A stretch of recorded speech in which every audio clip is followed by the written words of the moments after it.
Welcome back to the channel, or welcome to the channel. For those of you who don't know me, I'm Lisa.Taylor-Austin, licensed psychotherapist and expert witness. And today, my special guest is LeonRWalkerJr., and we're going to be talking on Narc Talk, all things narcissism. So thanks for joining us. And Leon, we're so happy you're here with us again today. Thank you, Lisa. Thanks for having me again. I enjoyed talking to you. Yeah, talk to us a little bit about your connection to narcissism. So my connection to narcissism, and we know that it starts in the childhood with neglect, abuse, trauma. And so I don't tell people that I knew that I was a narcissist at 11 years old. I never say that. I'm saying that I remember the things that happened to me that made me take a certain path of dysfunction, of being a sexual deviant, being very promiscuous. So I knew I felt different at age 5, and then at age 7 when I was watching porn, and age 8 when I lost my virginity, and age 11 when my parents got divorced. So those are things that cycle within itself wasn't conducive to having a healthy relationship, having kids later on, or even having being married, or even being in a relationship. So the path for me was set at an early age, probably 5, because I became addicted to my cousins. They used to kiss me all the time, and they were older than me. So my cousins were my first, what I thought love was. And then when I found out that wasn't love, because during my book tour in 2018, my book Broken, I learned that 80% of molestation cases go unreported. And I learned why. And 90% of the cases, the perpetrators are somebody that you know, that you're supposed to love and supposed to take care of you. And so I was looking at these stats, and that was 2 categories that I fell into. The third category was, I think it was 1 in 3 little boys, or 1 in 6 little boys, or 1 in 3 little girls, or 1 in 6 little girls will be raped or molested by age 18. So I fell into 3 categories. None of those categories were leading me to be an empath at all. And so my parents get divorced at age 11, and I'm sent to live with a lady I don't know. And I went down from there. And so later you were diagnosed with narcissistic personality disorder. Correct. Right. When you were in the Navy. Exactly. And so, right. And so the Navy was good for me and bad for me, because I was exposed to everything, all the types of women I saw in porn at 7, at age 18, 19 and 20 and 25, 30, 35, 40. Now I was dating and sleeping with these same type of women that I saw in porn. So it was like a fantasy world for me. And there was no connection. There was just a sexual thing. And I could sleep with her, this Asian woman in Japan, and the next day we're off into Australia and sleep with a white lady in Australia, then go to Africa and a black lady in Africa. It was just seamless to me. Like that's what I was supposed to be doing. And so my happiness came from that and not love. I'm really glad that you said that, but I'm also glad that you brought up things in your childhood, because narcissism actually starts very, very young, in the early toddler years, between 6 months and 18 months. Now, that does not mean the toddler behaves narcissistically. What that means is that the caretaker to the child has intermittent attention, love, and then abuse, love, and then neglect, love, and then is all of a sudden disappears. And so it creates this instability type of relationship with a young child trying to attach to a caregiver. So I'm glad you said that. Yeah, when you said love and then disappear, my mom disappeared when I was 11. And it messed me up so badly, so that I didn't even. So people say, oh, narcissists, they don't know what they're doing. They know what they're doing.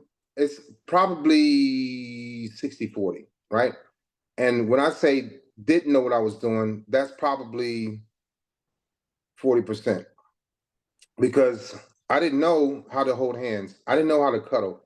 I didn't know how to talk to a lady. I created this little guy that you see now, this man you see now, but from age 11 on, I created who I become. And so there and then gone, like you talk about the neglect and abuse, my mom was there and then she was gone. And when she was gone, I was it. In my adolescent ages, I didn't know, my father couldn't teach me things that a woman was supposed to teach me, just like my mother couldn't teach me things that a man was supposed to teach me. So I went with my dad. Whatever my dad taught me, what I knew, that was it. And it was womanizing, drinking, being promiscuous. My dad was a hell of a man. He was strong, but I had other men in my family that were womanizers, drinkers, hustlers, liars, gaslighters, cheaters. I've seen it all. And so I resonated with that more so than love and connection and family than anything else. And so, like you said, my mom was there, then she's gone. The last time she was gone, that was it for me. It was over. And I knew it. And so, you know, being a victim of sexual abuse, especially by family members, is really the ultimate betrayal. So the way a child thinks is, you know, if I can't trust my family, who am I going to be able to trust? What are other people going to do to me? Exactly. So I get this, I just developed that too. Like I didn't trust anybody, but then it became a safety mechanism for me and it became safe and safer and it then started to feel good. Well, but what was crazy about that, no pun intended, is that even when I hurt somebody, I knew I was wrong, but I had to do it to feel safe. If I'm gonna gaslight you, I had to do it to feel safe. If I'm gonna ghost you, if I had to cheat on her, I had to do it to feel safe. It doesn't make sense to people because they don't have my brain, but it made sense to me because it was safe. I was comfortable because I knew I wasn't going to go back to being abandoned by my mother. I wasn't go back to being molested by my babysitter and my cousins. And so for me moving forward, I had to make sure that I felt safe. Even if I did hurt her feelings or break her heart, I had to feel safe before she felt safe. And most Mm. women I left, they didn't feel safe with me. They didn't because I was very, very untrustworthy. You talked about being in the military and how you'd have sex with a woman in Japan and the next day have sex with a woman in Australia or wherever you happen to be. What did what did that fulfill for you? Was it you're getting attention? Was it you are controlling a woman? Was it Yeah, both? it was, yeah, both. It was attention in a major way. I'm like, man, I'm even women in Australia like me. So that was mind blowing to me. I'm like, whoa, we're in Japan and this little Japanese lady likes me, right? And it was like, and then we go to Hong Kong and I was pretty women over there that like me too. So I'm like, why would I even settle down with one lady? It just, so my brain is wired differently. It didn't make sense to me to have a girlfriend for 30, 40 years or a wife. I could not do it, Lisa.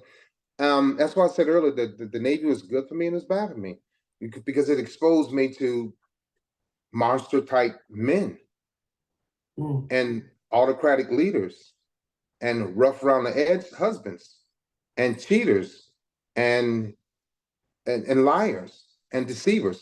So I became comfortable with being abnormal.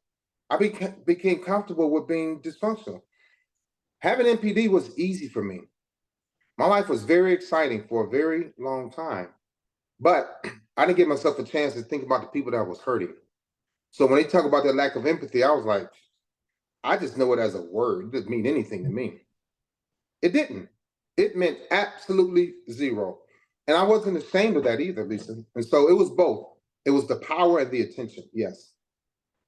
I'm glad you said that about the word empathy meant nothing to you, because I see many people asking this question, do narcissists feel empathy? And my understanding is narcissists understand empathy 100%. cognitively. They know what it is. They can recognize it in other people, and that's how narcissists can manipulate others.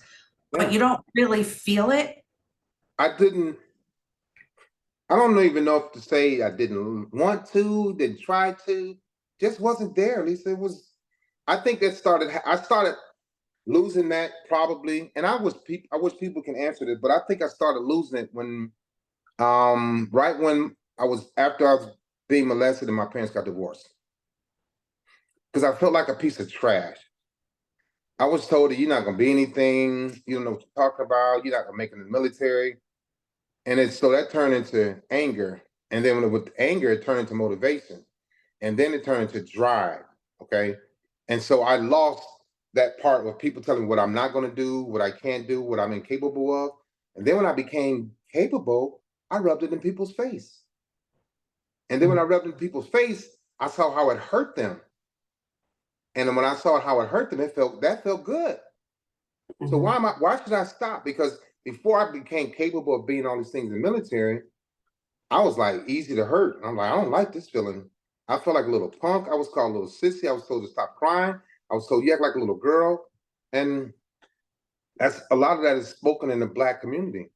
And then you get the gang members, you get the hustlers, and you get the military men that are womanizers. So that was what resonated with me more than anything. And then the lack of empathy, like, I ain't got time for it. Ain't gonna happen. So it sounds like you really perceive this as a defense mechanism. Yeah, 100%. And then, so then people say based on that, oh, they'll never change. They don't want to change. Why should I change and then start feeling like a little punk, a little sissy, a little crybaby? I'm not doing that. And so I developed this and I created this guy, and then it became grandiose in my mind. Like I needed this, the attention, the awards, the promotions, all the people around me, people believe in me. And then I would come home. I was in San Diego. Then I would come home to visit my friends and family in Cleveland. And it's like almost I like looked down on them like they were nothing. And they would tell me, man, you act like you're better than us. And I'm like, do I act like I didn't know I was doing it? I was doing it. I expected to be treated a certain way because they weren't me. They weren't in the military. They didn't have any girlfriends. They didn't have this money. They were traveling. So I felt above and beyond these people, my friends. What does love mean to you now? So what I found out in therapy is that I was running from me. I would always project on the women that the mindset of what I was going to do. You probably like him, you're cheating, you're over there sexing and texting, and I was doing all of that. So I never gave myself a chance to engage with love because it always reminded me of my mother is going to leave me. My mother left me, and so she may do it too. Because I wasn't the greatest guy in a relationship. I can get women, but I couldn't keep them. And so to me, love is like understanding your partner. It's almost like being submissive together. Being submissive is understanding your partner and having respect for the things that they do. A lot of men take it the wrong way. They think being submissive is being a punk, being weak. But to me, love is understanding God, who I am, how I feel, how I see other people, as opposed to how I used to see them, how I used to feel. But all of those insecurities came because I created a lot of it, Lisa. I created a lot of it based on what happened to me as a child. Oh, no, I'm not going back to that person. Oh, I don't trust you. I don't like that. You're lying. But I was the liar. I was the deceiver. I was the gaslighter. But I could do it and you can't. So I never gave women a chance to love me. They wanted to. And I was like, no, because I didn't want to. I was afraid. To me, love is being trusting, being trustworthy, being open-minded, not being afraid. Love is not fear. Love is truth. Love is honesty. Love is genuine. And I didn't have any of that. I didn't want any of it. But I was afraid of it because I was afraid of what I was going to do, the type of damage. That's what it came down to. So I'm curious, you understand love, you have a concept of it, just like we all do. We all have our own concept of it. We do. Are you able to feel it towards anyone? And so in therapy, she said, you say all these bad things about your ex-wife, your ex-girlfriend. And I was like, I didn't realize I was saying negative things about them. And she was writing notes. She said, is there anything you like about people? I was like, yeah. So that made me open up to her, right? And I was like, she said, is there anything that you like about her? And I said, yeah. She said, well, let's talk about that. So my ex-girlfriend had like a little forehead, these little ears that I liked. She had a nice personality. She had nice little cheeks. She had nice lips. She's just a nice looking woman. And it started with that. So I started getting these feelings like when I see her, I'm like, oh, I like the way you look today. I like the lip gloss you have on. I like the eyeliner. I like how your hair. So I was good with saying I like, but I was afraid to say that. I love that. I was afraid to say that. So I knew I could feel that. Yeah. You felt it. Yeah. And it didn't, I realized that it didn't have to always be a sexual thing. And so I was really good at giving compliments, but I did the compliments on purpose because I was being manipulative. I wasn't being genuine, but I liked what I saw and I would say it, but I was hoping that something could come out of that compliment. How childish that is, you know? But I would look at her and yeah. So I would feel a certain way, but I was still like, I was always apprehensive, Lisa, always. And the main reason why I was apprehensive about going deeper with a woman is because my promiscuity. I wanted to, I don't want to connect deeply with somebody because I was like, you know, I'm gonna leave her pretty soon, or sooner or later I'm gonna be gone, or sooner or later I'm gonna do something stupid. So it was always a struggle with complimenting and then moving forward and then going further and then committing. So I was kind of like tiptoe through the window, through the forest, you know. I was always afraid, like going a little bit at a time. And women who always ask me, yeah, what is wrong? They always ask me, what is wrong with you? Why are you so scared? I could go out here and be a firefighter. I could play football. I can box. I can wrestle. But when it came to love, I was like terrified. And they would bring that to my attention. And I was like, I didn't have an answer. I didn't have an answer. I didn't. My answer was, I don't want to talk about that. But when they asked me that, I knew that they were onto something. Like I was incapable of loving. You've talked about cheating a lot here. I want to ask you a question. I don't mean to put you on the spot. Have you So heard of repetition compulsion? I've heard of yes. And it's not only, yeah. It's not So only with right with the cheating, but that could be with shopping, that could be with spending, it could be with eating, but yeah. So what happens is that's a compulsion, but what happens with narcissists is that in their earlier childhood years, like I was talking about when they're toddlers, there's this inability to attach to the caregiver. Sometimes the caregiver attaches to the child inappropriately, but then doesn't allow the child to grow up and separate and individuate.